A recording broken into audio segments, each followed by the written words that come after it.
Hello, Nick, Mank Active here. So we're going to start our lower limb, foot and ankle, clinical A to Z. So problems that can affect the lower limb running all the way from A to Z.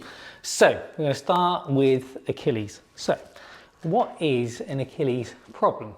Well, if you think about Achilles tendinopathy, so an injury to the tendon, you're going to see why I'm a podiatrist, not an artist. Now, there are three different types of injury. So we've got the calf muscle here, down to the Achilles tendon, down into the foot here.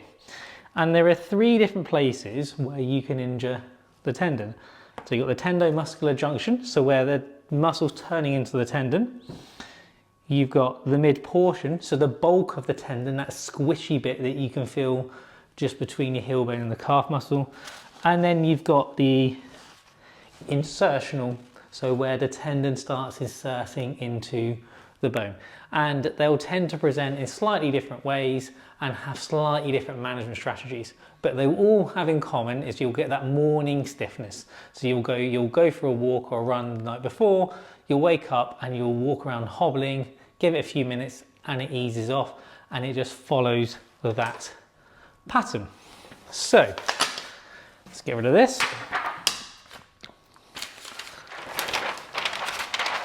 More importantly is, why do we get it? Now there are a whole host of reasons that when we can link sleep, diet, etc. to it, but some of the most common things are if we actually start looking at activity levels. So we're going to put a little window up here. So this window in between here and here is, say, your Achilles tendon, and as long as you operate in this window you're not going to get a problem. So this little black marker, maybe you've gone for a 5-kilometer Sunday walk. This red marker is like, do you know what, it's been really nice weather recently, I'm going to go out and do something, I'm going to go for a 10k run, haven't done it for years but I'm feeling really good, go for a 10k run. The slight issue now is that you've overloaded the tendon.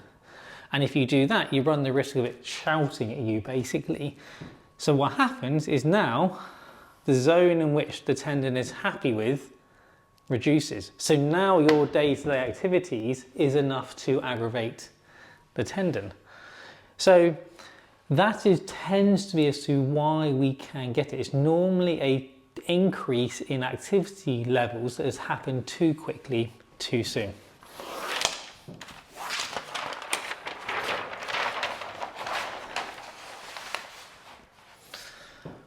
What can we do about it? So if we go back to our diagram here, that was our original zone.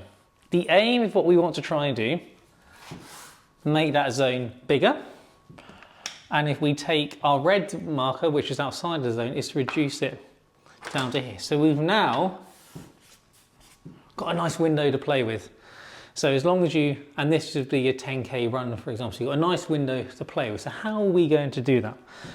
Well, things you can look at to reduce the load here is things like rocker shoes. The evidence shows that using a rocker shoe can offload the load going through the Achilles tendon. Or you can just walk a little bit slower or run a little bit slower. Other things you can do, not quite as helpful as a rocker shoe, is putting a heel raise in the shoes. Other things you can do to reduce the pain is shockwave therapy.